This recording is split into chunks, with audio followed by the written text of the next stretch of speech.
ఎన్నికలలో ప్రతి ఒక్కరూ ఆలోచించి ఓటేయాలని మెదక్ ఎంపీ అభ్యర్థి నీలం మధు సూచించారు. ఎన్నికల ప్రచారంలో భాగంగా Bollaram Gandhi centre corner meeting లో నీలం మధు మాట్లాడారు. బీజేపీ బీఆర్ఎస్ పాలకులు ఇచ్చిన హామీలు ఏ ఒక్కటి కూడా అమలు చేసిన దాఖలాలు లేవన్నారు. రాష్ట్రంలో ఏర్పాటైన కాంగ్రెస్ ప్రభుత్వం ప్రజా పాలన కొనసాగిస్తూ అర్హులైన వారికి అందరికీ పథకాలు అందేలా చూసిందన్నారు. ఇకపోతే బొల్లారంలోని ఎక్కువ శాతం కార్మికులే ఇక్కడ నివసిస్తూ ఉంటారని, వారి సమస్యలు పరిష్కారానికి కృషి చేస్తానన్నారు. తనను గెలిపిస్తే ఇక్కడే గ్రామ సభలు ఏర్పాటు చేసి సమస్యలు పరిష్కారానికి బాధ్యత తీసుకుంటానన్నారు. ముఖ్యంగా త్రాగునీటి సమస్యను సైతం తీరుస్తానని హామీ ఇచ్చారు. ఒక్కసారి ఆలోచించేసి కాంగ్రెస్ పార్టీకి ఓటు వేయాలని ఈ సందర్భంగా ఓటర్లకు విజ్ఞప్తి చేశారు. అనంతరం బొల్లారం అంబేద్కర్ యువజన సంఘం వారు ఎంపీ అభ్యర్థి నీలం మధును ఘనంగా సన్మానించారు. ఈ కార్యక్రమంలో Bollaram municipal president Jaipal Reddy, Gundla Mahender Reddy, Varaprasad Reddy, councillor Santosha, Lakshmareddy, Shankar, Latha, Santosh, Gopal, Ramanayya, Gopalamma, Parashuram, Imran, Bollaram Congress party ముఖ్య నాయకులు, కార్యకర్తలు పాల్గొన్నారు.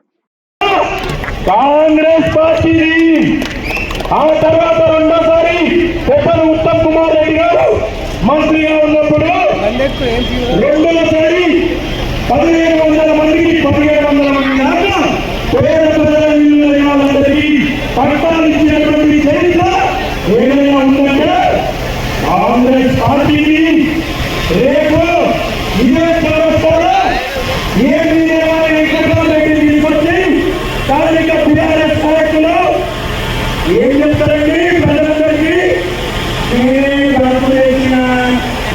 మొదటిసారి వేసిన, రెండవసారి కూడా వేసిన. అరే బాబు, నువ్వు ఎట్లా వేసినావు? కాంగ్రెస్ పార్టీలో ఉన్నావు కాబట్టి వేసినావు. ఒకవేళ నువ్వే చట్టంగా నాయకుడైతే నీకే చదువుతే 10 సంవత్సరాలు టీఆర్ఎస్ పార్టీ అధికారంలో ఉన్నప్పుడు ఒక్కరికైనా ఏమి ఇచ్చినావా? ఇయ్యలే. ఒకవేళ 10 సంవత్సరాల టీఆర్ఎస్ సహవాసంతో ఒక్కరికైనా డబుల్ బెడ్రూమ్ ఇల్లు ఇస్తే నేను ఇక్కడికి ఇదే చౌరస్తా మీదకి వచ్చి నా ఓట్ల ప్రజలకి రాష్ట్రంలో చేపిస్తాను. నీకు దమ్ముంటే ఓటు అడిగే హక్కు, నైతిక హక్కు నీకు లేదు. ఒకవేళ ఒక్క డబుల్ బెడ్రూమ్ ఇల్లు ఇచ్చినా నీకు ప్రూవ్ చేసినా మేమే సదాగా నీకే నేను ఓట్లు వేపిస్తాను. ఇదే పక్షం ఉంటే ఒక్క పేద ప్రజలు ఒక్కరిని కూడా ఓటు అడిగేటటువంటి హక్కు నీకు లేదు. ఒకవేళ ఇచ్చినా రుణం చేస్తే చెప్పు, నేను రాజీనామా చేస్తాను.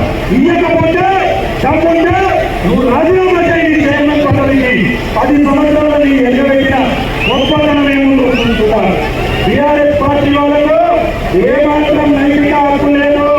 ఈడ పేద ప్రజల పిల్లలందరూ గవర్నమెంట్ స్కూళ్ళల్లో చదువుకోవాలనేటటువంటి ఒక గొప్ప దూరపు చూపుతో వేదిక వెళ్ళినటువంటి పెద్దలు చంద్రారెడ్డి గారు అప్పుడు మాజీ సంపద ఉండగానే అంత కష్టాలైపోతుంటే